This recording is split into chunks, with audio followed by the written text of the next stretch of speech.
Projetado no final do reinado de Dom Pedro II para renovar a imagem da monarquia e delimitar o local exato do grito da independência ou morte, o Museu do Ipiranga só foi inaugurado 6 anos após a proclamação da República.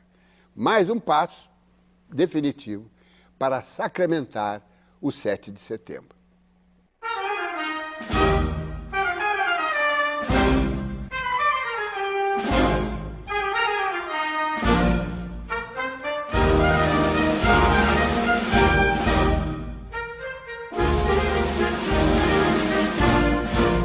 Os membros da comissão que ajudou a erguer esse prédio, que definiu o partido arquitetônico, definiu que ele seria um grande palácio em estilo renascentista, né?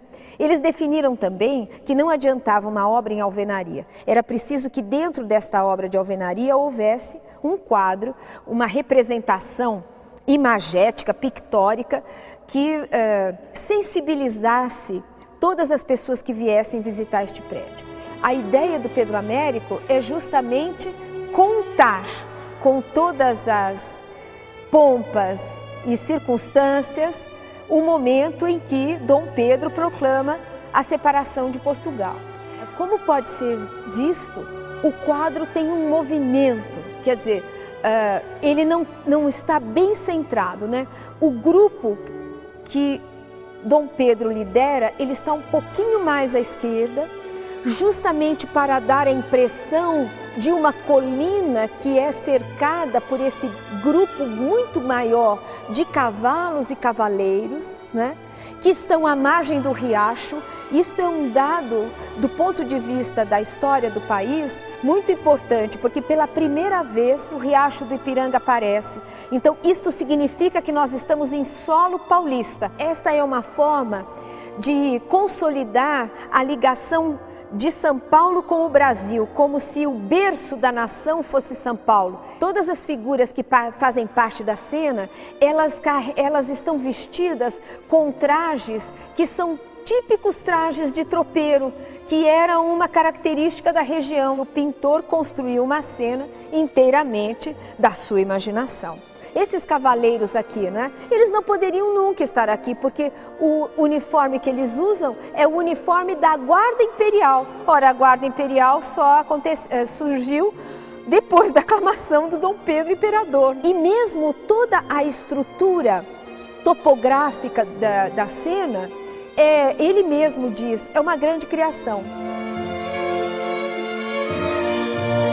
Quem idealizou essa decoração foi Afonso Toné, e o objetivo era justamente compor um panteão de todas aquelas figuras que auxiliaram enormemente no processo de independência e de consolidação nacional. E uma dessas figuras, aliás, que está em muito destaque, é a figura de Hipólito da Costa. Neste conjunto de próceres da independência, de personagens, de protagonistas da história, Hipólito da Costa representa a atuação de todos aqueles que, através da imprensa, lutaram pela separação de Portugal, lutaram pela independência, lutaram pela construção de uma nação.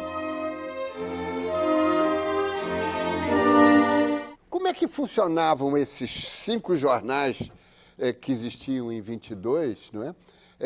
Como é que eles funcionavam? Quer dizer, os padrões eram outros, não é? Não era como hoje, tem repórter que vai para a rua, colunista, né? Eram, sobretudo, grandes protagonistas da cena política que falavam para o grande público. Como é que era isso? O jornal era uma coisa muito personalista, né? Era o jornal e o seu redator, não era nem o editor, né? O redator do Correio Brasiliense, que era o Hipólito, os redatores do Revérbero, que eram Gonçalves Ledo e Januário da Cunha Barbosa, o redator da Malagueta, enfim,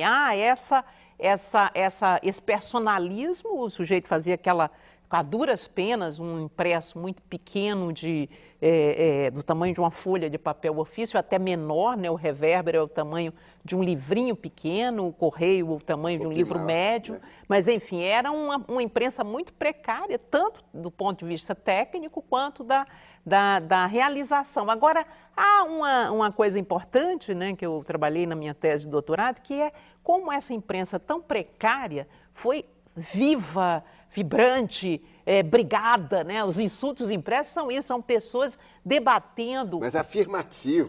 Cada uma com um projeto. O próprio Cairu, né, o velho que os outros chamavam de reacionário, está ali defendendo o seu projeto. Um projeto de monarquia, ainda na transição aí entre o absolutismo, mas enfim. E os outros, os maçons, que eram, na verdade, republicanos que tiveram que aderir ao modelo de monarquia constitucional, defendendo os seus projetos. Então, é uma imprensa vibrante, pobre, modesta, muito brigada, com muita gente escrevendo para a sessão de cartas, né? E que vai ser, a meu ver, decisiva para o desenrolar das coisas, tanto para o FICO, quanto para a Constituinte brasileira, quanto para o 7 de setembro.